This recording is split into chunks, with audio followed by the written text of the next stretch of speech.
샬롬. 하나님과 동행하는 새벽기도회 달라스 임마누엘 교회 권성철 목사입니다. 오늘도 하나님과 동행하며 풍성함을 누리시는 저와 여러분이 되시길 기도합니다.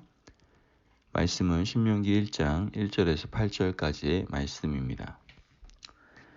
이는 모세가 요단 저쪽 숲 맞은편에 아라바 광야 곧 바란과 도벨과 라반과 하세롯과 디삽 사이에서 이스라엘 무리에게 선포한 말씀이니라. 호렙산에서 세일산을 지나 가데스 바네아까지 10하루 길이었더라. 40째 해 11째 달 그 달 첫째 날에 모세가 이스라엘 자손에게 여호와께서 그들을 위하여 자기에게 주신 명령을 다 알렸으나 그때는 모세가 헤스본에 거주하는 아모리 왕 시온을 쳐 죽이고 에드레이에서 아스다롯에 거주하는 바산 왕 옥을 쳐 죽인 후라. 모세가 요단 저쪽 모압 땅에서 이 율법을 설명하기 시작하였더라. 일러스되 우리 하나님 여호와께서 호렙산에서 우리에게 말씀하여 이르시기를 너희가 이 산에 거주한 지 오래니 방향을 돌려 행진하여 아모리 족속의 산지로 가고 그 근방 곳곳으로 가고 아라바와 산지와 평지와 네겝과 해변과 가나안 족속의 땅과 레바논과 큰 강 유브라테까지 가라. 내가 너희의 조상 아브라함과 이삭과 야곱에게 맹세하여 그들과 그들의 후손에게 주리라 한 땅이 너희 앞에 있으니 들어가서 그 땅을 차지할지니라. 아멘. 하나님의 말씀입니다. 오늘 말씀은 신명기 말씀입니다. 이 신명기는 모세의 입장에서 본 어떻게 보면은 영적인 회고록이다라고 생각해 볼 수 있죠. 모세가 가나안 땅에 들어가 살게 될 이스라엘 출애굽 2세대들에게 베푸는 영적 교훈의 책, 그것이 바로 이 신명기입니다. 그래서 우리가 신명기 말씀을 통해서 바로 모세의 심정을 우리는 잘 알 수가 있게 됩니다. 출애굽기부터 시작해서 민수기까지가 어떻게 보면 객관적인 사실로서의 역사라고 한다면 신명기는 모세의 입장에서 기록된 책임을 우리는 알 수가 있게 됩니다. 신명기는 늙은 지도자가 120년의 세월을 마무리하면서 자신이 그토록 사랑하고 또 하나님의 말씀에 따라 이끌었던 그 백성들에게 이야기하는, 어떻게 보면 자신의 모든 인생에 대해서, 하나님의 인도하심에 대해서, 자신의 신앙에 대해서 흘려보내는 아주 소중한 글들이 기록되어 있는 것이 바로 신명기임을 알 수가 있죠. 신명기가 기록된 자리, 신명기의 말씀이 선포된 자리는 바로 모압 평지입니다. 모압 평지는 요단강 동쪽에 있습니다. 모압 평지에서 보면 요단강도 보이고 강 건너편에 요단강 서쪽 가나안 땅도 보입니다. 모압 평지의 넓은 곳에서 이젠 나이가 꽤 든 영적 지도자인 모세가 이스라엘 출애굽 2세대들을 놓고 설교를 하고 있는 것이죠. 여러분 한번 상상을 해보세요. 지금 모세는 그들을 축복합니다. 12지파의 지도자들을 불러놓고 당부의 말씀을 하고 있는 것이죠. 그 이야기가 바로 신명기입니다. 본문 1절 말씀을 보면 이는 모세가 요단 저쪽 숲 맞은편에 아라바 광야 곧 바란과 도벨과 라반과 하세롯과 디삽 사이에서 이스라엘 무리에게 선포한 말씀이니라. 요단 저쪽이라는 것은 요단강을 기준으로 동쪽이라는 말씀을 이야기하는 거죠. 5절의 말씀을 보면 모세가 요단 저쪽 모압 땅에서 이 율법을 설명하기 시작하였더라. 일러스되라고 말합니다. 모세가 이 말씀을 선포하는 곳은 모압 평지이고 말씀을 듣는 대상은 출애굽 2세대들입니다. 출애굽 1세대들은 여호수아와 갈렙 외에는 광야에서 다 죽음을 맞이하게 되죠. 모세는 출애굽 2세대들에게 가나안 땅에 들어가면 이렇게 살아야 한다라고 아주 자세하게 말씀을 전하고 있는 걸 보게 됩니다. 그들이 모세의 말씀에 귀를 잘 기울여서 들었을까요? 지금 시대도 마찬가지 아닙니까? 주일날 우리가 교회 나와도 제가 말씀을 전해도 하나님을 대신해 하나님의 말씀을 저를 통해서 말씀이 선포되어도 듣는 사람이 있고 또 귀로는 듣지만 딴 생각하는 사람도 있는 것처럼 아마도 똑같았을 겁니다. 듣는 사람도 있었을 것이고 흘려들었던 사람도 적지 않았을 겁니다. 모세가 이렇게 이야기하는 말을 잘 들었더라면 가나안 땅에 들어가서 출애굽 2세대들이 그렇게 살지는 않았을 거예요. 모세의 말은 굉장히 길게 나열되지만 핵심은 굉장히 간단한 것을 보게 됩니다. 하나님의 말씀을 쫓아서 살아라. 가나안 땅에 있는 7 족속을 쫓아내라.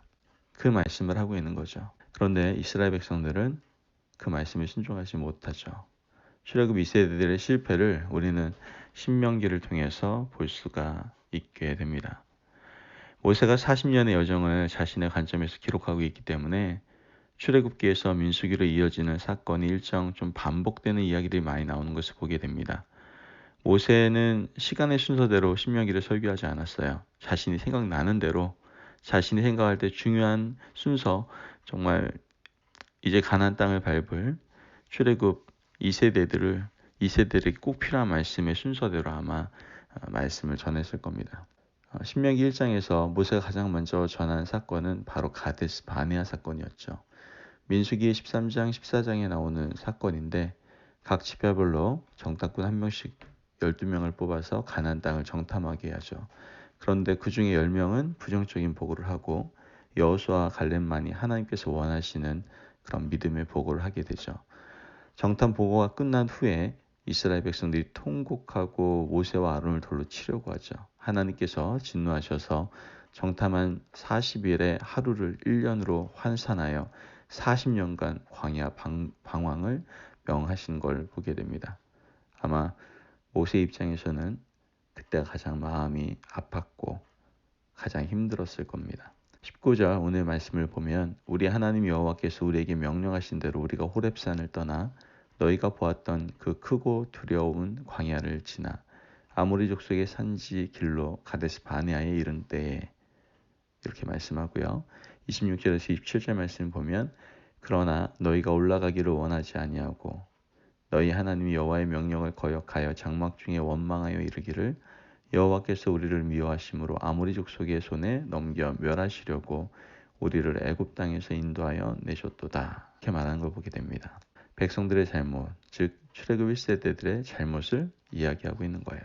이에 따른 하나님의 반응은 어떻습니까? 34절, 35절 말씀 보면 여호와께서 너희의 말소리를 들으시고 노하사 맹세하여 이르시되 이 악한 세대 사람들 중에는 내가 그들의 조상에게 주기로 맹세한 좋은 땅을 볼 자가 하나도 없으리라 라고 말씀하시죠. 모세 입장에서는 얼마나 가슴이 아픈 일이었기에 이 이야기를 가장 첫장에 쓰고 있을까요? 이 사건을 통해서 출애굽 2세대는 너희는 이렇게 살지 말라고 모세가 간절히 교훈하고 있는 것이죠. 가나안 땅에 들어가면 하나님이 약속하신 것을 붙들고 믿음으로 살라고 모세는 간절히 교훈하고 있는 거예요. 오늘 모세의 이런 자신의 삶을 인생을 돌아보는 이런 회고록과 같은 첫 장을 보면서 우리가 깨닫는 것은 모세는 자기 자랑으로 시작하지 않았다라는 거예요. 세상에 많은 지도자들과 높은 위치에 있는 사람들은 언제나 자신을 돌아볼 때 자기 자랑하느라고 바쁩니다. 그런데 모세는 그러지 않았어요. 자기의 인생을 돌아볼 때 자기 자랑을 먼저 얘기하지 않았습니다. 모세는 실패했던 기억, 잘못했던 기억, 이스라엘 백성들이 넘어졌던 기억을 첫 번째로 기록하고 있어요.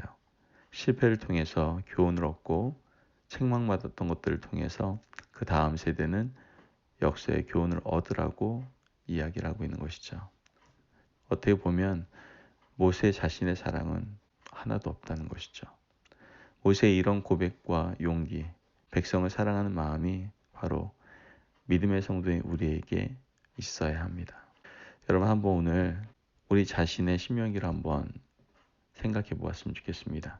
우리 후손들과 함께 우리는 영원히 함께 살지는 못할 거예요. 우리 후손들이 믿음의 세대로 살아가기 위해서 우리가 또 우리 교회의 비전이 다음 세대를 믿음으로 인도하는 다음 세대를 위한 우리가 또 귀한 사역을 감당하고 있지 않습니까? 그렇다면 그 후대들을 위해서 우리 자신의 믿음의 신명기를 우리 인생의 신명기를 그들에게 올바로 흘려보낼 수 있어야 된다고 생각합니다. 우리가 살아가면서 잘못했던 것, 실패했던 것, 넘어졌던 사건들을 우리 스스로 생각하고 기록해서 우리의 믿음의 자녀들이 그렇게 살지 않도록 우리는 교훈하고 도와줄 수 있어야 된다는 것이죠. 우리가 작성한 그 인생의 신명기는 우리 자손들을 하나님 앞에서 바로 세우는 좋은 도구 또한 기준이 될 거라고 저는 믿습니다.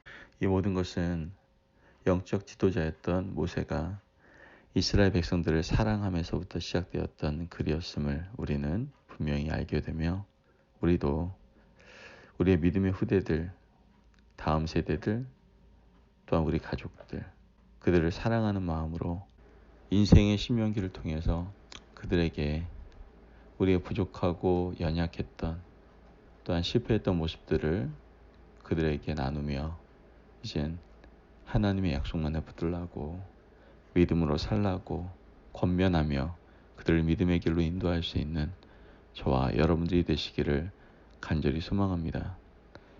우리의 인생의 신명기에는 이 부분이 빠질 수가 없을 겁니다.